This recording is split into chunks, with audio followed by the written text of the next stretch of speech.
Hi everyone, it's Loretta. Thanks for joining me today. Today I'm going to show you how to make these worry stones. They are made from 2x2 tumbled marble tiles. After I took the backing off of them, which is meant for making countertops or backsplashes or whatever, I did wipe those down with a baby wipe. Here's a picture of them.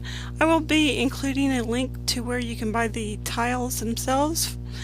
You can also check your Home Depot or Lowe's.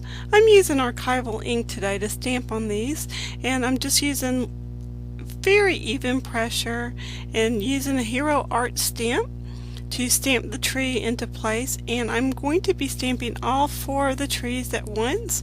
There are 2 different sayings, and as you will see in just a minute, I took a stamp that I already owned and I used my scissors to cut them apart and customize them for my needs.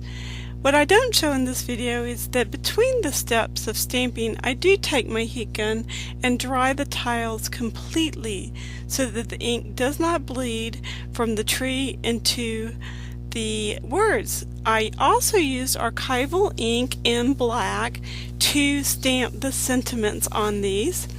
You're also going to need something to seal them with. Today I used glossy accents because it was on my desk. However, you can use any kind of fixative that you have hanging around. And to finish these, you are going to want to put something on the backs of them, like some little feet of some kind. And I'm just going to use some cork once these are completely dry to do that. Now, when you're cutting apart stamps, you want to use a very sharp pair of scissors.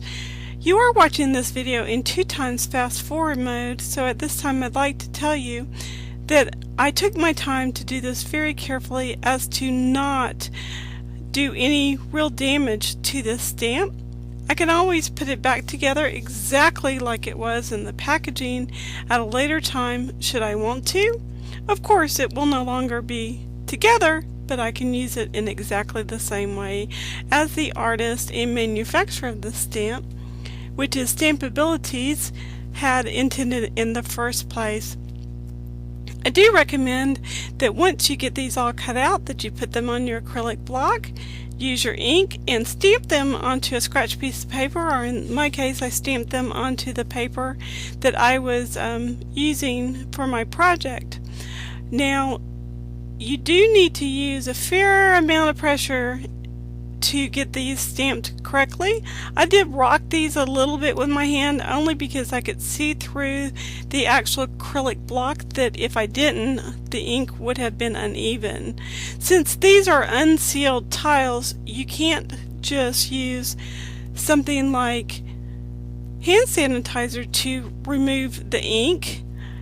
They're just, if you make a mistake, unfortunately they're completely ruined and you're just going to have to start over. I use a fine tip resealable bottle that I keep my glossy accents in to seal these up. Here in just a second, you're also going to see that I cut apart another set of stamps, and this one just says believe in yourself.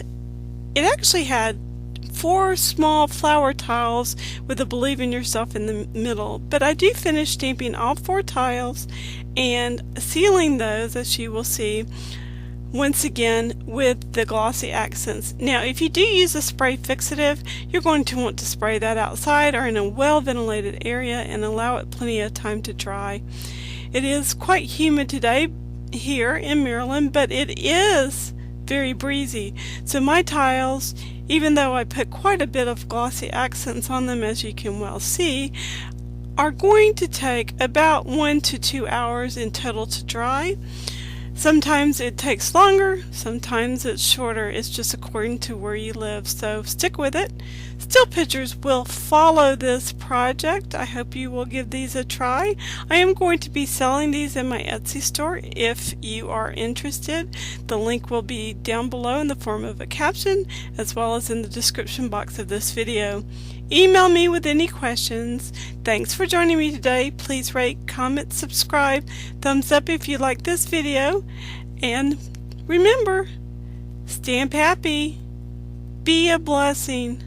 Always, please, always be kind to one another. Life's too short not to be. Take care. Bye for now.